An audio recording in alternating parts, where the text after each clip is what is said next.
Nos modes de pensée ont évolué. Le temps presse. Aujourd'hui, il est plus que nécessaire de changer d'approche. Entrepreneur, investisseur, élu local ou national, réveille-toi. Ouvre ton esprit, aiguise tes sens et adopte un autre point de vue. Bienvenue dans Vision d'Aigle.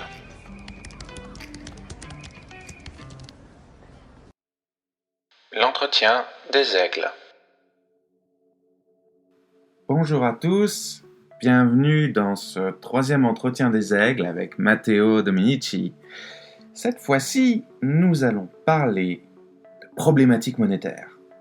L'euro, le dollar, le dirham et la crypto sont à l'ordre du jour. Nous sommes à l'été 2022.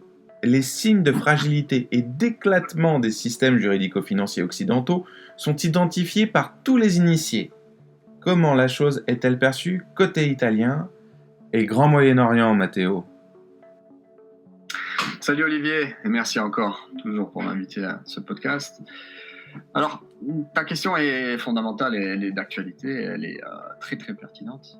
Comme tous les chocs, il n'est jamais simple de prévoir, à mon sens, les causes ou les conséquences d'un tel événement. D'autant plus dans un pays comme l'Italie, qui aujourd'hui est considéré comme l'un des plus résilients du monde, de par ses crises politiques continues, et à la fois aussi sa fragilité institutionnelle pérenne, pour ne pas parler de sa géomorphologie qui en fait un pays des plus sismiques au monde. Mais bon, pour te donner une vision, il ne fait aucun doute que les actifs numériques tels les crypto-monnaies et une nouvelle finance décentralisée, la fameuse DeFi, avec tout l'univers de la fintech, seront le futur des échanges économico-commerciaux et la fin de certaines professions réglementées, devenues à mon sens obsolètes, et, trop coûteuses. C'est pas seulement moi qui le dis, mais tout ce qui est attrait à l'intermédiation juridico-commerciale, à un moment ça va devoir se réglementer ou en tout cas rentrer sur d'autres biais. Et l'Italie, pour te faire un exemple, juste en avocat, la province de Rome a plus d'avocats que la France. Donc c'est un élément assez délicat, on va dire. Étant le système économique libéral en vogue en Italie et dans de nombreux pays du Proche-Orient, partiellement ou totalement calqué sur le modèle américain, je pense qu'il faut absolument attendre les réglementations et les visions des instances américaines, la Federal Reserve en premier lieu. Et à partir de là, on arrivera à comprendre les mouvances et les typologies de choix décisionnels sur ce type de marché qui pourront différencier tous les pays de l'axe euro-méditerranéen.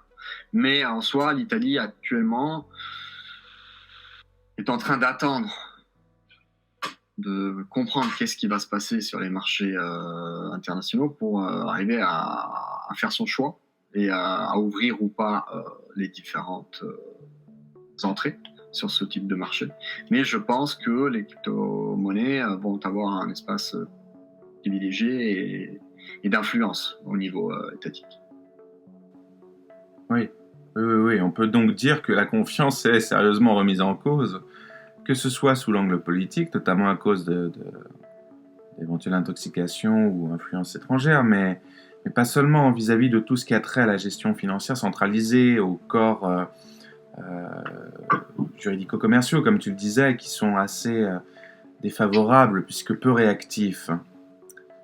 Tu parlais de la DeFi tout à l'heure. Qu'est-ce que tu en penses? Et cette fois, pas seulement du point de vue italien, mais vraiment du point de vue méditerranéen. Alors, il faut, à mon sens, arriver à séparer le volet économique de celui politique et dans un sens faire si que l'on puisse inverser la donne et grâce à un nouveau système économique plus inclusif, décentralisé, solide, donc ne dépendant pas d'une vision à l'ancienne, centrale, on puisse soutenir une instabilité politique où cela serait nécessaire. En quelques mots, je te fais un exemple qui me vient à l'esprit. Un pays comme le Liban, qui est dans une impasse politique continue, donc politique, sociale, économique, ne devrait pas se trouver dans la situation économique actuelle. Car ce nouveau modèle économique, en fait, devrait lui permettre une solidité malgré l'instabilité de la classe dirigeante. C'est un peu logique, c'est-à-dire c'est pas si tes dirigeants n'arrivent pas à gouverner le pays, c'est compliqué de se dire que tout ça doit retomber sur le citoyen. qui n'en peut rien. C'est simplement que la classe dirigeante fait ses intérêts et les citoyens ne le font pas. Donc, moi je pense, bon, c'est des idées qui me viennent en tête, hein, mais par exemple, la création d'un protocole blockchain qui fait payer aux citoyens une espèce de governance tax qui soit réglementée et qui puisse assurer un taux de bonne gouvernance sans lequel les citoyens pourraient décider eux-mêmes du futur politique de leur pays. C'est un fait. En fait, on rend le citoyen le plus inclusif possible à l'intérieur de sa politique interne du pays. Et donc, on voit tout de suite si je te fais l'exemple du Liban, mais ça peut être l'exemple des élites africaines qui éparpillent l'argent de l'État dans différents pays, comme les élites européennes. Hein. Tout le monde est pays, on le dit en Italie. Tout le monde de paese. Ce que je veux dire par là, c'est qu'il faudrait arriver à créer des nouveaux outils décentralisés qui permettent aux citoyens de pouvoir participer plus à la vie politique d'un point de vue aussi socio-économique. Et là, dans ma tête aussi, je me dis pourquoi pas arriver à créer des fonds d'investissement inclusifs en DeFi, axés sur les remises des diasporas. On le sait bien, hein. Moi j'ai vécu 6 ans au Maroc, je sais que les MRE, hein, les Marocains résidant à l'étranger, chaque année déversent à l'État marocain une quantité faramineuse d'envoi d'argent, hein, par les billets normaux, hein, Money Transfer, Western Union. Donc tout cet argent de la diaspora,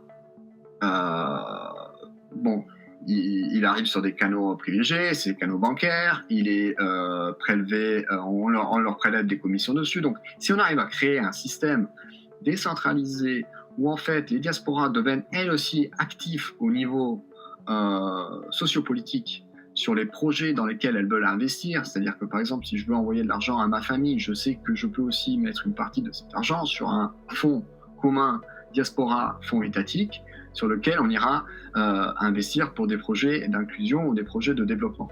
Et donc je pense que tout ça pourrait, à condition que ce soit bien fait, contribuer au bien-être des citoyens et en même temps, bien sûr, à la réussite des institutions politiques et économiques internationales.